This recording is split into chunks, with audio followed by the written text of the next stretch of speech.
This is so much nicer than most gigs ever do. I mean, in Scotland, it's still illegal for women to do this job. So when I started comedy, I used to walk on stage on a Friday night. It would be all stag parties. And I would say people would work out I was a woman very early on.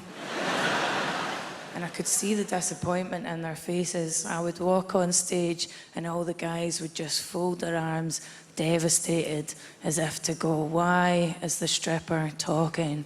I went to Belfast for a gig. Now, I love going to Northern Ireland because as a young person, it's the only way I can truly experience what the 70s was like.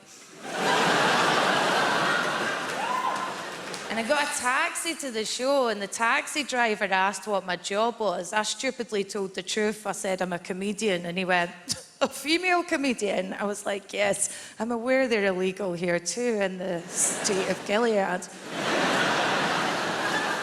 Then he said, the funny thing is in Northern Ireland, all our females are comedians. I was like, I know, mate. My favourite one is the character actor you have in your country who appears to be a butch lesbian masquerading as a straight woman in charge of the DUP, the most homophobic political party in the UK. I mean, Jesus Christ, Arlene, come out already.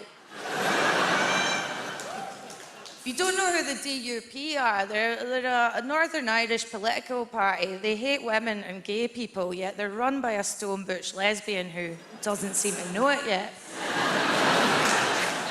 And gay marriage is illegal in Northern Ireland, and the DUP support this, and they always come out with fictional reasons against it, because you can never say the real reason you're homophobic, which is always, I really want to try gay sex. Because all vocal homophobes are gay in the end. It's just a waiting game. Vladimir Putin, biding my time for that one. Now, I've been doing material on Arlene Foster and the DUP being homophobic, and the DUP found out about it. And the way I found out about this was there was a newspaper story with the headline, DUP demand apology from comedian over gay jibes. They meant me. My first scandal in comedy, a big moment for any young comedian. Now, my agent, who I've said I'd be on good behaviour for, he was like, do not go on social media and say anything to the DUP. Stay off Twitter and Facebook. I was like, Chris, can I have one tweet? Just one tweet. He went, fine, you can have one tweet. I went on Twitter. I was like, I will apologise to Arlene Foster as soon as she licks my vag and looks disgusted.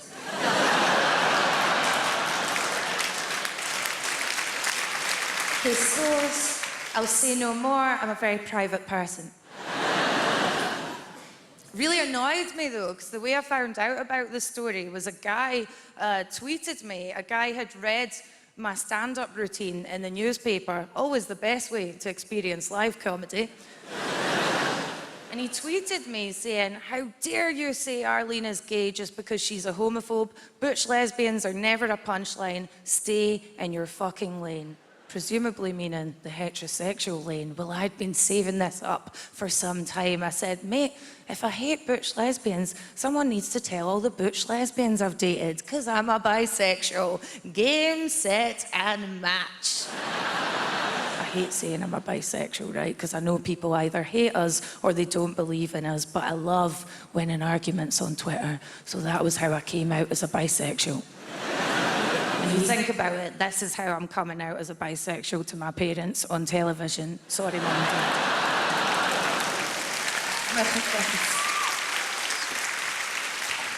That's sweet of you, man, because it's rubbish being bisexual. We're the worst kind of sexual, because the nature of being bisexual is people don't believe in you. Like, when you're dating a man, people think you're straight. When you're dating a woman, people think you're a lesbian. And I can't beat this guy. See, when this guy on Twitter said, you're not part of the LGBT community, I actually thought, God, maybe I do hate gay people. And I had to go, no, Fern, because you had gay sex that time with that woman and gay sex that other time with that woman and very gay sex that time with the two women that made you feed their Rottweilers the next day.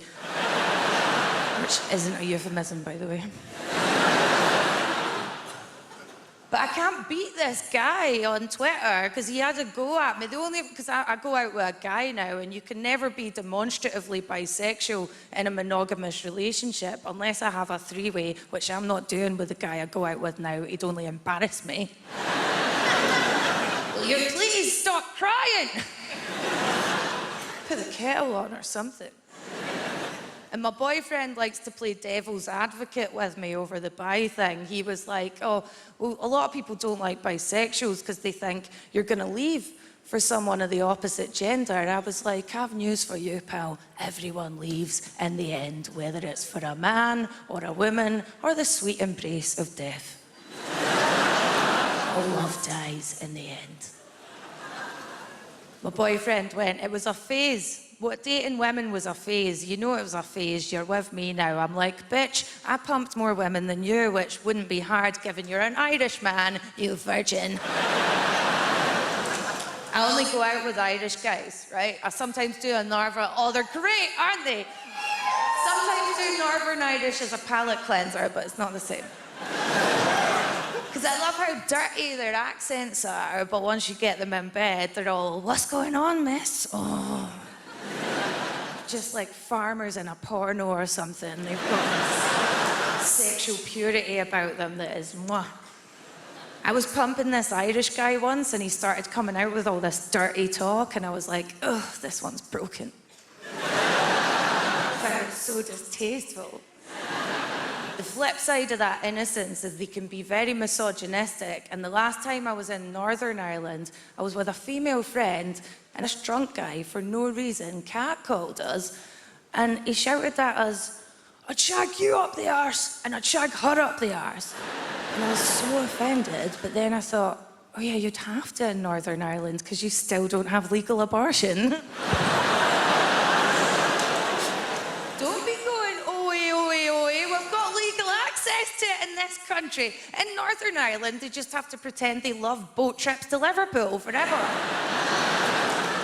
What's that, Jenny? Off to Liverpool again? 4th time this year. Just love the Beatles Museum.